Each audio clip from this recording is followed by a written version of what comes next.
Hello everyone and welcome to my favourite books of 2016 video. So I have managed to pick 10 books that I think were my favourite 10 books of 2016. They weren't all released in 2016 but I read and loved them in 2016. So in no particular order, the first book is And I Darken by Kirsten White. This is the first book in a new series by her. I don't know how many books this will be, but I know there's a sequel coming out this year which I'm really excited about. This is a YA feminist historical fiction type book with a Game of Thrones slant. It's not fantasy like Game of Thrones, it doesn't have magic or mythical creatures in it, but there is that medieval setting and assassin type characters that you get in Game of Thrones. The main character Lada and her brother Radu are the children of a character inspired by Vlad the Impaler, so there's that whole element of history involved as well, and I'd never read a book from that period of history, so that was really interesting. There's a love triangle that I really loved, and love triangles are a little bit hit and miss with me normally. Normally I'm either really invested in them or I just find them a little bit frustrating and boring, but I really loved this one.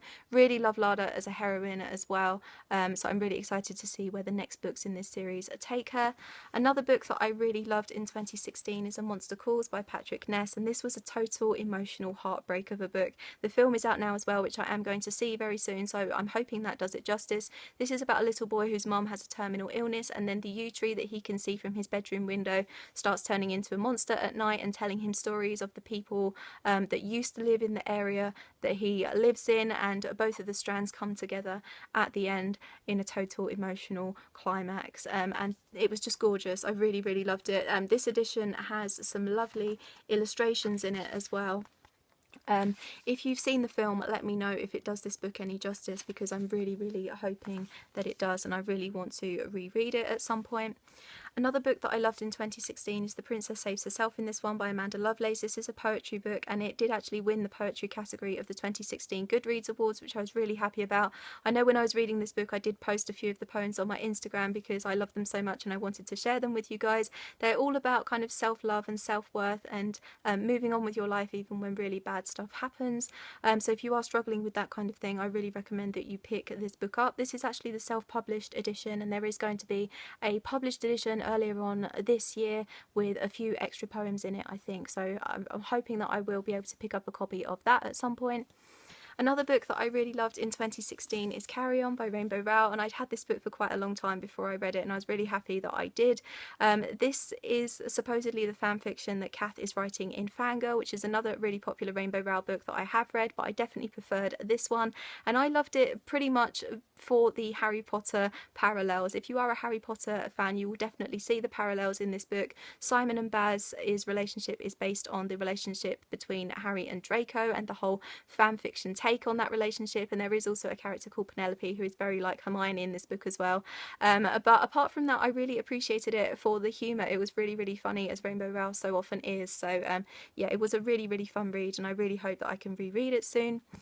Another book that I loved in 2016 is Vicious by V.E. Schwab. This was my second V.E. Schwab book. I read The Savage Song before I read this one, but I much preferred this one. This is about two college roommates, Victor and Eli, and for Eli's thesis he decides to prove the existence of extraordinary people, and it's set in dual chapters between when they are at college and 10 years later when everything has happened between them as a result of Eli's thesis. It was very action-packed, very fast-paced. I remember thinking when I was reading it that it would make an awesome film, and I think I did read somewhere that somebody did buy the rights to make Vicious into a film, so I really hope that that comes into fruition at some point, because I would love to see it. I can see it being this really big a blockbuster anti-hero superhero type film that I think a lot of people would really enjoy.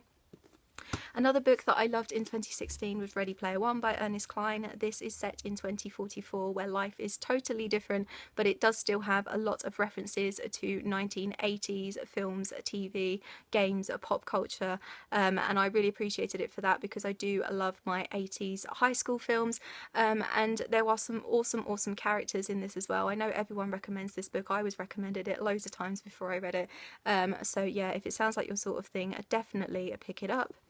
Another book that I really loved in 2016, and you'll know I love this book, is Holding Up the Universe by Jennifer Niven. Jennifer Niven is a master at writing profound, poignant, gorgeous books, and this is no different. I did read All the Bright Places before I read this one, but I think I do much prefer this one. It has supernatural references in it as well, so if you're a supernatural fan, you will definitely pick up those references. It's about two teenagers called Libby and Jack.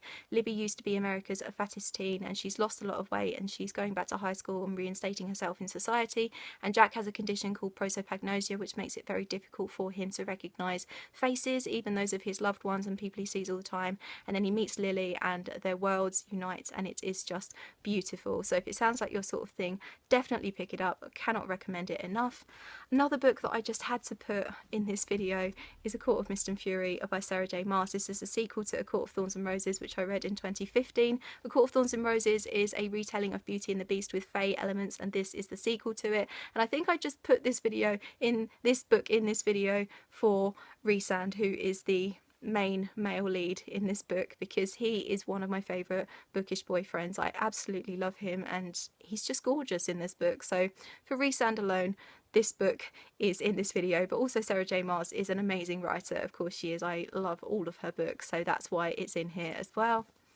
Another book that I really loved in 2016 is My Best Friend's Exorcism by Grady Hendrix. This is a YA horror set in 88, I think, yeah, 1988 in Charleston in South Carolina, and it's about two best friends called Abby and Gretchen starts acting weird after an incident at one of their friends' houses one night, and basically only Abby can really see what's really happening to Gretchen.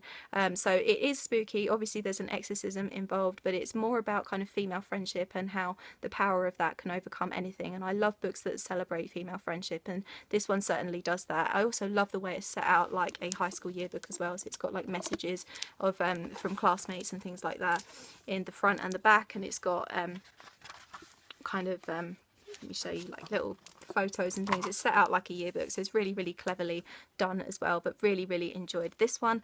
And the last book that I had to put in this video is The Fate of the Tearling by Erica Johansson. This is the third and final book in the Tearling trilogy, and I love this trilogy. I know this book got a lot of mixed reviews, and I don't know why, because I thought it was amazing. Yeah, if you do love your YA fantasy, if you love Throne of Glass and Game of Thrones, really recommend that you pick up the first book in this series, The Queen of the Tearling. Really amazing character. Kelsey's an incredible character, and I know that Emma Watson loves this trilogy, and she's already signed up to play Kelsey in the film version whenever that comes out, so really excited for that. Love this trilogy. Please pick it up if you love your YA fantasy.